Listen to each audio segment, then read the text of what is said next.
Peace. It's Wise King for Wise Words Media. And here we are. We in the castle. Post-fight. I'm here with my earth, with my seed.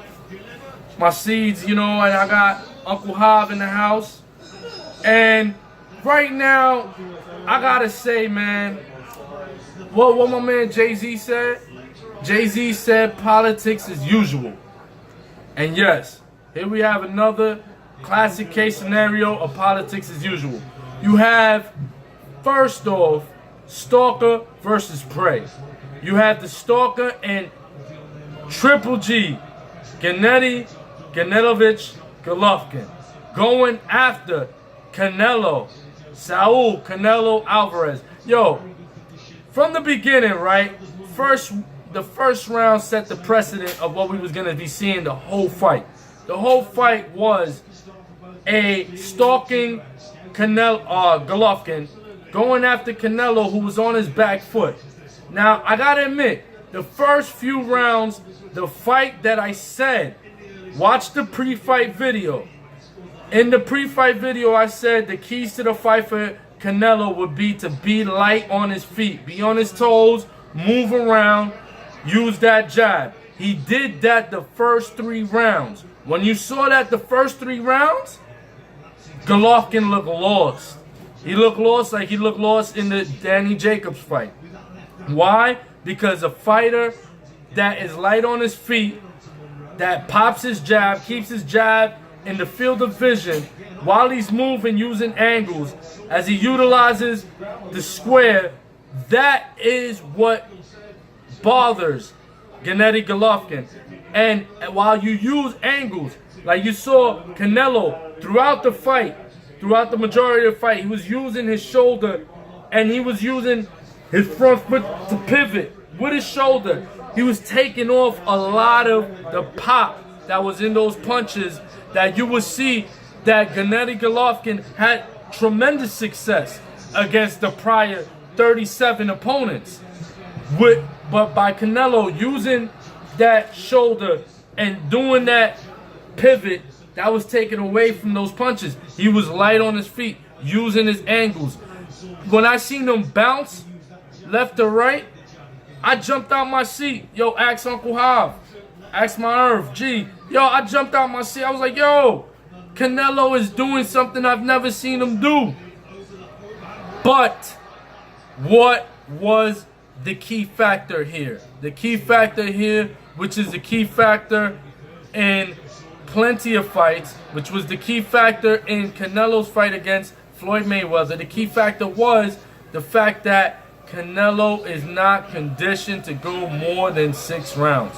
When he got up to the 7th round, Canelo, you started to see him, his hands went from up here, high guard, he almost had an eyebrow guard. Now you start to see a chin high. By the 8th round, chest high. And he was walking around in the ring with his hands down, not taunting, not flossing, not styling on him. His hands were down because he was tired. He lacked conditioning. So now Golovkin threw an audible, his corner, peace to Abel Sanchez and his crew, because his audible was, yo, let him do that.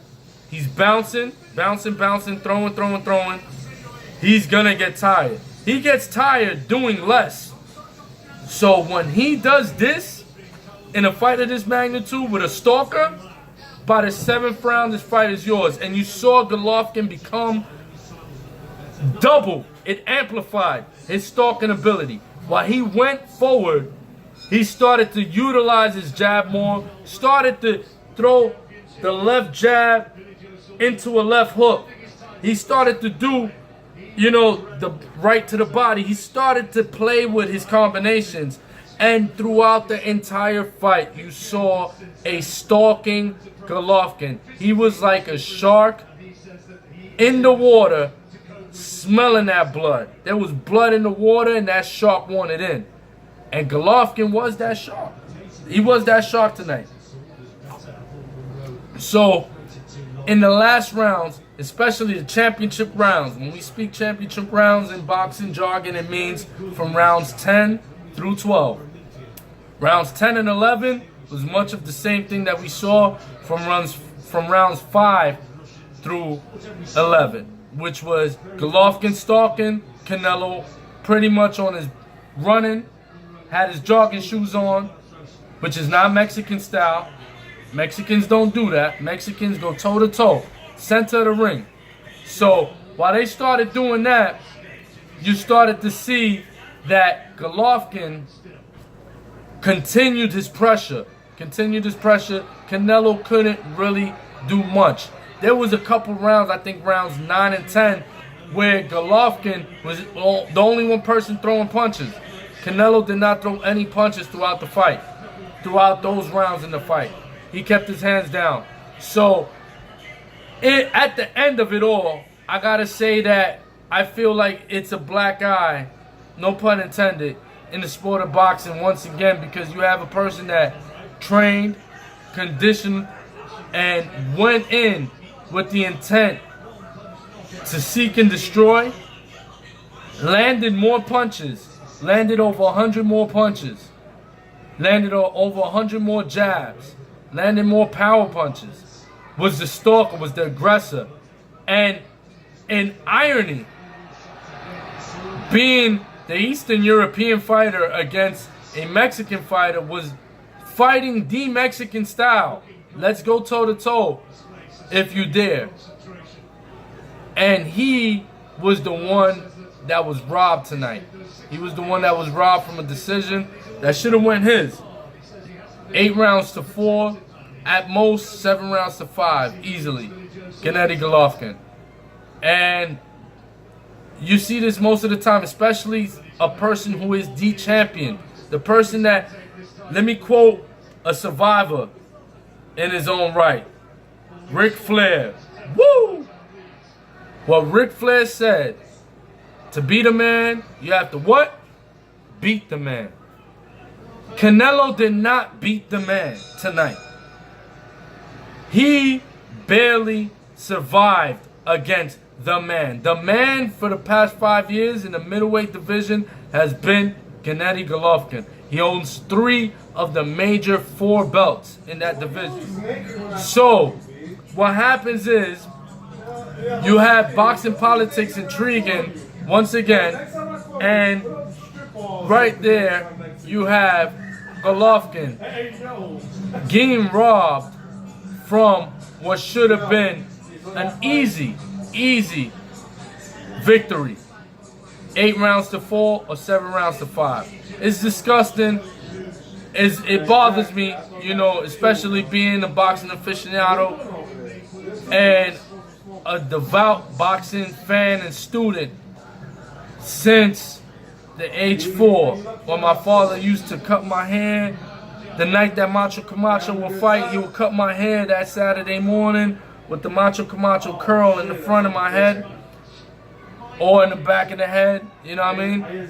Just because he was that much of a fan and it's been passed down. It's tradition, and it hurts. It hurts to see the sport of boxing take a black eye this way. But, yo, all things real sports. Listen to Wise Words Media. We're here, and we're going to be doing big things, man. Big things coming up. Peace to my man Cheese with Crush a Lot Podcast. We're gonna be in conjunction with him. We're gonna be doing a lot of things with him, and we're gonna be doing a lot of wise words over there on Crush a Lot Podcast with my brother Cheese. So be on the lookout for that. We're gonna have some boxing aficionados, some boxing historians. We're gonna have some NBA, MLB. We're gonna have NFL, all sports, especially boxing. Sorry, hockey fans, I don't do that. It's just something that bothers me about a bunch of white people hitting a black object. You know what I'm saying? So I don't do hockey. But football, boxing, basketball, baseball, all things related, this is your spot. Peace. This is Wise King, reporting live to you.